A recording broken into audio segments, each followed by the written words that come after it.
Everybody's a terrorist today. I mean, you just have to hold up a protest sign and they call you a terrorist. You call a boycott, you're a terrorist. You know, Obama was called a terrorist by the Republicans. You know, the word means absolutely nothing anymore. You know, anybody who disagrees with anybody can just call that person a terrorist, and almost everybody suddenly freaks out. I think the thing is who gets to call the person the terrorist first wins. Well, I don't know if what we do is really direct action. See, I set Sea Shepherd up not to protest, but to intervene against illegal activities. So we're really an anti-poaching organization.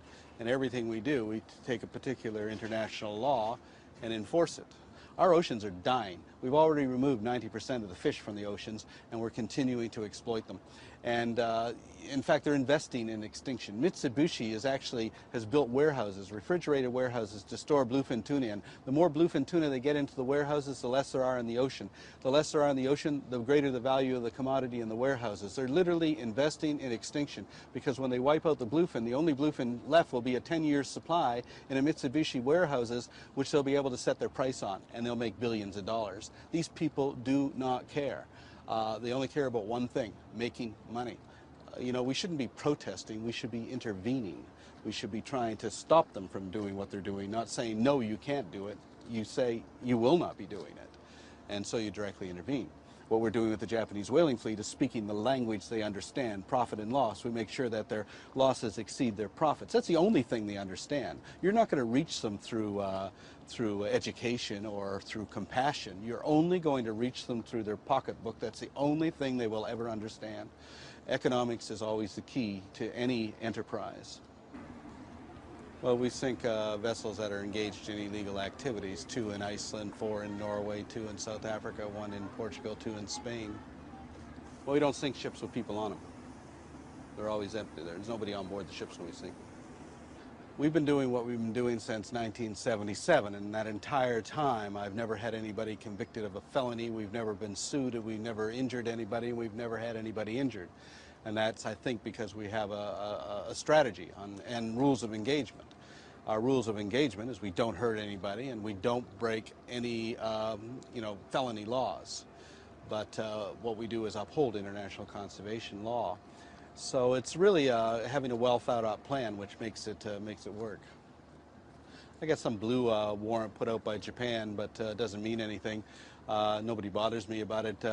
It's no different than the Dalai Lama. He's got the same thing. Because, in a world where the Dalai Lama is officially a terrorist, as declared by China, then doesn't really mean anything anymore, does it? So I'm free to travel anywhere I want. Thank you very much. Thank you very much. Who are the real criminals? The human species. There used to be a cartoon character in the U.S. that said, we've met the enemy and it is us. I mean, we're the real criminals. We're out of control. The whole damn human race is out of control.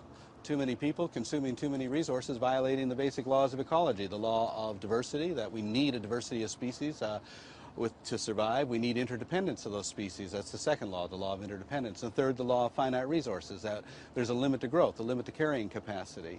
And each and every one of us violates those laws. And there's no species in the history of this planet that's ever survived by breaking those laws. So we better get our house in order or we're not going to survive. The fact is that we're going to lose more species of plants and animals between 2000 and 2065 in a 65-year period than we've lost in the last 65.2 million years. And we're in the midst of a major extinction event, and it's even got a name called the Homocene because we're responsible for it. This is a serious situation. Just this last week, China has exceeded the United States as a major energy consumer on the planet. 20 years ago, China was a poor nation. So, there is no poor and rich. There's rich and people who want to be rich. Nobody wants to be poor. And the only way we're going to solve this problem is by diminishing our consumption of resources, not by increasing our consumption. So in fact, the developed countries should be looking more to lowering their lifestyles instead of the developed countries trying to raise their lifestyles. But that's not going to happen because human nature is basically selfish. We're just really a bunch of monkeys out of control. And we all want the most for ourselves. Really, when you talk about any human being, it's about me. And I don't know if that's going to change. you know, people justify destroying the oceans because, well, I got to feed my family. They justify destroying the forest because, well, I got to get a new TV set for my kids or something like that. Everybody's got a justification, and that justification is what's going to destroy us.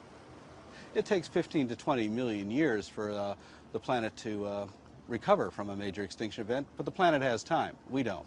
So this is really about saving ourselves. Are we intelligent enough to save ourselves or not? And of course, it's like going down on the Titanic, taking all the other passengers with us, all these other species that'll go extinct because of our ecological stupidity.